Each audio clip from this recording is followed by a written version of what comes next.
విజయవాడ ప్రజల కష్టాలను చూసి గుండె తరుక్కుపోతుంది. చిన్నపిల్లలు, మహిళలు, వృద్ధులు ఈ వరదల బారిన పడి ఎంత నరకం అనుభవిస్తున్నారో వారి మాటలు వింటుంటేనే మనకు అర్థమవుతుంది. కనీసం చిన్నపిల్లలకి పాలు అందటం లేదు, రోజుల తడబడి తాగేదానికి నీళ్లు అందటం లేదు. ఈరోజు ఎంతమంది వరదల్లో కొట్టుకుపోయారో అర్థం కాని పరిస్థితుల్లో అందరూ కూడా బాధపడుతూ ఏడుస్తూ ఉన్నారు.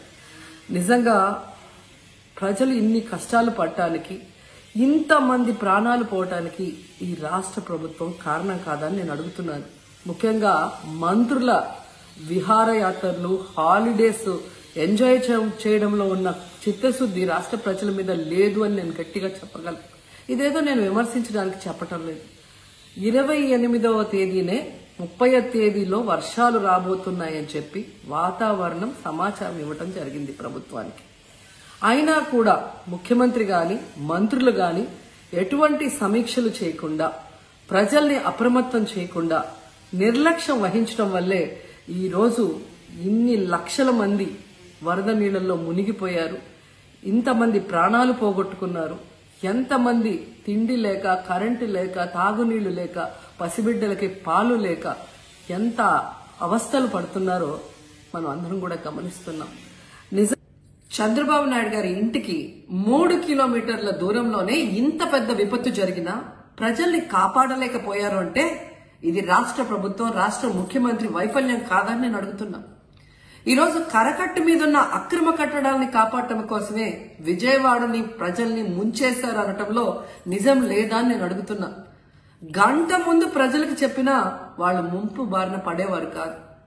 వాళ్ళని అప్రమత్తం చేసి ఒక సేఫ్ అయిన ప్లేస్ కి పంపించున్నా ఈరోజు ఇన్ని లక్షల మంది, దాదాపుగా 3 లక్షల మందికి పైగా 4 రోజుల పాటు కరెంటు లేకుండా, తిండి లేకుండా, చిన్న బిడ్డలకి పాలు లేకుండా ఈ విధంగా నీళ్లలో మునిగి అవస్థలు పడాల్సిన అవసరం లేదు. దురదృష్టం ఏంటంటే ఈ రాష్ట్ర ముఖ్యమంత్రి నుంచి మంత్రుల వరకు ఎప్పుడు ఫ్రైడే వస్తుందా, ఎప్పుడు హైదరాబాద్కి వెళ్దామా, లేదా ఎప్పుడు విహారయాత్రలకు వెళ్దామా అని ప్లాన్ చేసుకోవడంలోనే చిత్తశుద్ధిగా ఉన్నారనేది ఈ 5 రోజులు మీరు చూస్తే మీకే అర్థమవుతుంది. 30వ తేదీ భారీ వర్షాలు వస్తాయని ముఖ్యమంత్రి గారికి, మంత్రులకి 28వ తేదీనే వాతావరణ శాఖ సమాచారం అందించినా ఎటువంటి సమీక్షలు లేదు, ఎటువంటి ముందస్తు జాగ్రత్తలు లేదు, ప్రజల్ని కాపాడాలన్న చిత్తశుద్ధి లేదు అనేది స్పష్టంగా అర్థమవుతుంది. ఎందుకంటే ఈ రోజుటి వరకు 4-5 రోజులు ప్రజలకి తిండి అందించడంలో ఈ ప్రభుత్వం విఫలమైంది.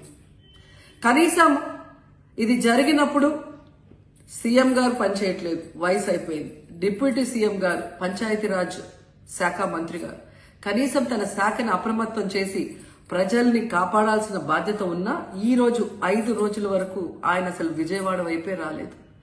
ఇక ఆ కాన్స్టిట్యున్సీ ఎమ్మెల్యే ప్లస్ రాష్ట్ర మంత్రి లోకేష్ గారు మొత్తం మునిగిపోయి మంగళగిరి, విజయవాడ అల్లల్లాడిపోతుంటే ఆయన హైదరాబాద్ లో ఎంజాయ్ చేస్తున్నారు.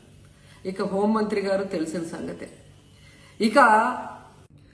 ఇక మున్సిపల్ శాఖ మంత్రి నారాయణ గారు ఈరోజు విజయవాడని ముంచేసింది ఈ మున్సిపల్ శాఖ నిర్లక్ష్యం కాదని నేను అడుగుతున్నా.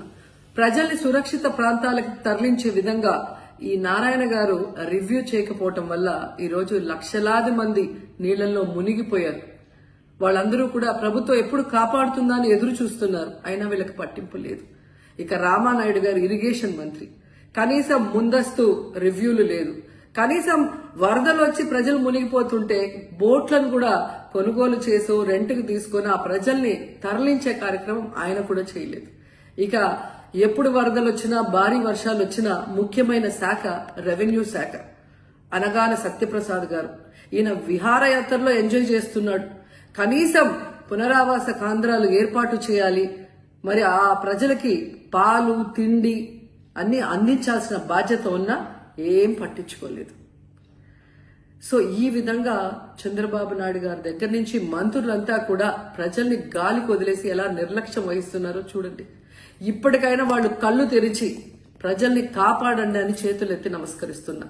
గతంలో జగనన్న ఏ విధంగా వాలంటీర్ వ్యవస్థ ద్వారా, సచివాలయ వ్యవస్థ ద్వారా ప్రజలకి ఏం కావాలన్నా ఇమీడియట్ గా వాళ్ళకి అందుబాటులోకి తీసుకెళ్లటమే కాకుండా ఏదైనా ప్రకృతి వైపరీత్యం వచ్చినప్పుడు వెంటనే వాళ్ళని సురక్షితంగా కాపాడే విధంగా ఈ సచివాలయ వాలంటీర్ వ్యవస్థని ఉపయోగించుకోండి.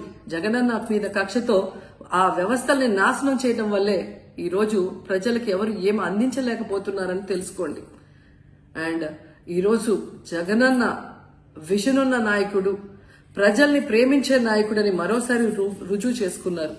ఆయన కట్టించిన ప్రొటెక్షన్ వాళ్ళు లేకపోతే ఇంకా 1,50,000 పైగా కుటుంబాలు మునిగిపోయే ప్రమాదం ఉండేది. ఈ రోజు ఆ ప్రాంతం అంతా సేఫ్ గా ఉంది విజయవాడలో ఒక సైడ్ అంటే అది జగనన్న ప్రజల పట్ల ఉన్న అభిమానంతో ఆ ప్రొటెక్షన్